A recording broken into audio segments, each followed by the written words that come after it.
In human design, your chart holds unique keys to understanding yourself much more deeply.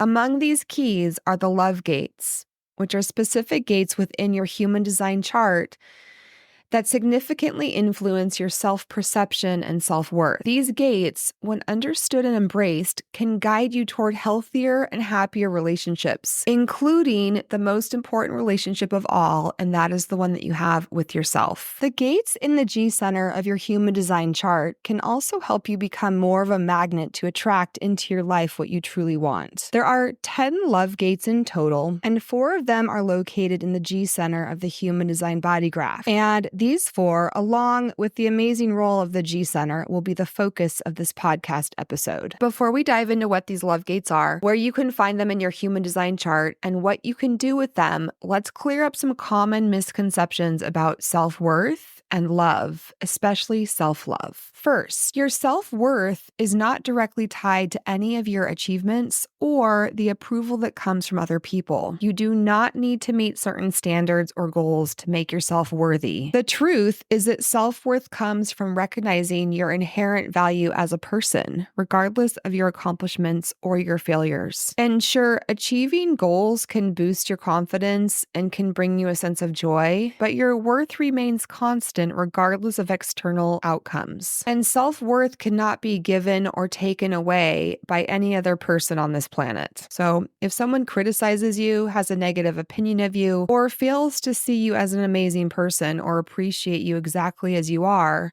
your self-worth does not go down. Instead, self-worth is an internal state that you create at will within yourself. Second, your inner critic is not always right. Your inner critic is that voice or that pattern of thoughts inside your head that expresses itself by giving you negative feedback and telling you negative self-judgments, doubts, and criticisms. It often focuses only on perceived flaws, mistakes, or places where you could be considered inadequate. And the trouble is that people often accept the negative messages from their inner critic as the truth. And so it's up to you to question the truth of your inner critic's messages and then to reframe those negative thoughts with more balanced and positive ones. Third, we can make ourselves more magnetic to love, all types of love, when we raise the frequency of love that we are experiencing within our bodies. And romantic love is not the only type of love that exists. Fourth, self-love is not selfish.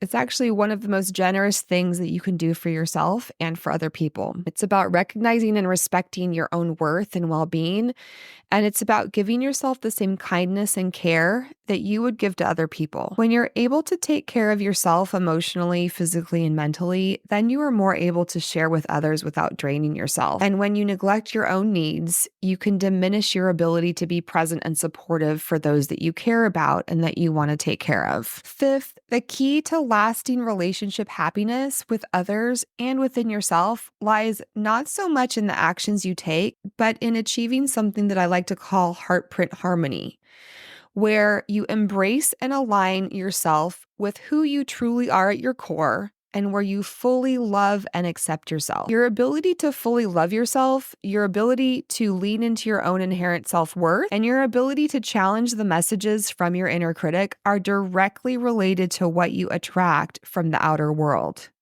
So you must learn to love yourself first because everything else hinges on this. Next up, we're going to dive into what the human design love gates are, where you can find them in your human design chart, and then what you can do with them. This episode is brought to you by my free Self-Love Human Design Affirmations PDF.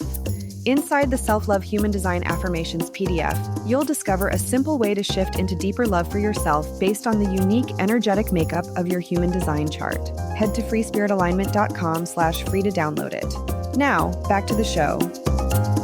So, what are the human design love gates? In human design, the body graph is made up of centers, channels, and gates. And there are 9 centers in human design, and each center has different gates attached to it. Those are those little circles with the numbers on them if you look at your body graph, and they're in the centers.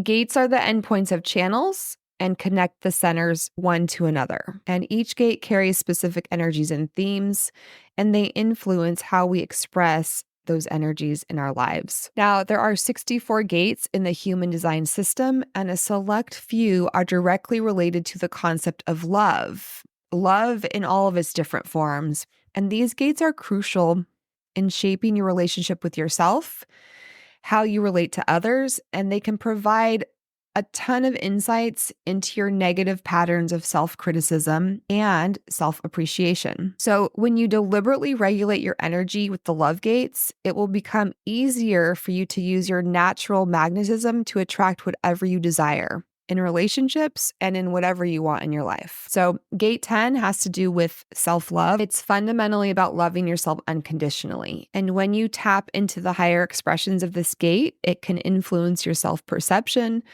It can encourage you to deeply accept all of who you are, flaws and all. Gate 15 has to do with the love of humanity. It's about loving humanity and appreciating the diversity of the people that you see all around you. Gate 25 is all about universal love and spiritual connection, and it can help you see the divine within yourself and others. Gate 46 has to do with the love of the body. It's all about loving and appreciating your physical body. To figure out where to find the love gates in your human design chart, first you're going to need a free copy of your human design chart. And I've put a link in the show notes for this. Once you have that in front of you, in your individual human design chart, you'll have certain gates defined or colored in based on the time, place, and date that you were born. And like I mentioned earlier, the gates are the small numbers located in the centers. A gate that is defined in your human design chart or colored in is considered a consistent part of who you are and is usually an important theme in your life and a reliable energy that you can draw from. An undefined gate, which is not colored in, can indicate a potential area of learning for you, but it's important to know that you do not need to have a certain gate defined in your human design chart to work with this energy. Let's talk very briefly about the G center, where 4 of the love gates in human design are located. Gates 10, 15, 46, and 25. The G center is one of the 9 centers in human design, and it is our main point of attraction for everything that we want in life. It's also part of the heart chakra.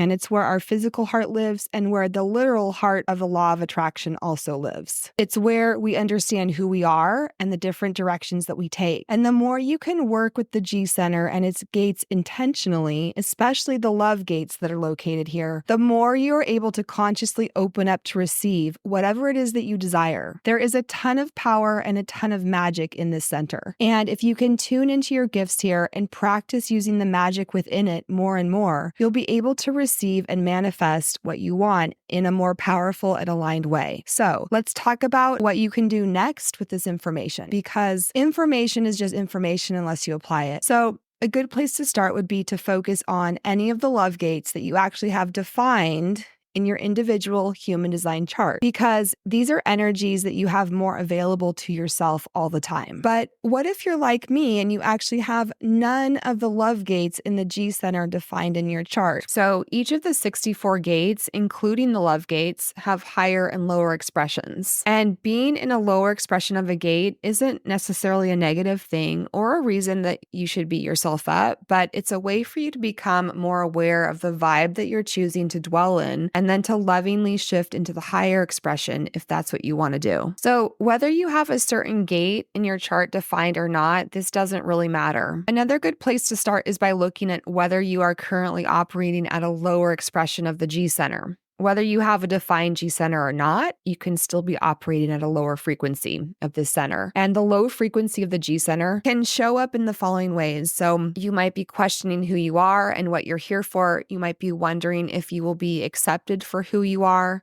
You might be worrying if people will love you. You might not be feeling good about who you are. You might be experiencing codependency in relationships. These are the main ways that a lower frequency of the G center shows up, but there are, of course, many more. And recognizing these things as they show up and then reconnecting yourself with the gifts in your G center can be extremely powerful and can also help you raise your frequency. Since the G center is the heart of the law of attraction, the more you can raise your frequency of love, the more you will be able to create the reality that you want in your life.